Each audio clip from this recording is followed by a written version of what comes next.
আজকের একটা মিনি ব্লগে তোমাদেরকে ওয়েলকাম। সকাল সকাল ছাদে এসে দেখি গাছগুলো বেশ বড় হয়েছে। ইতিমধ্যে আমার চোখ পড়ল লেবু গাছের ওপর। এ বাবা, দেখি হনুমানে লেবু গাছের অর্ধেক পাতাই খেয়ে ফেলেছে।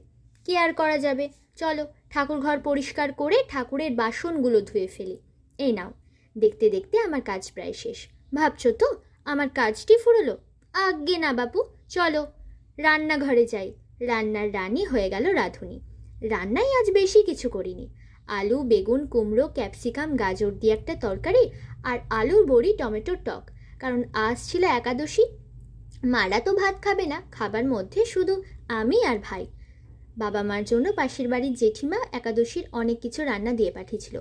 সেখান থেকে আলু ভাজা আর সাবুর পকোড়াটা আমি নিয়েছিলাম।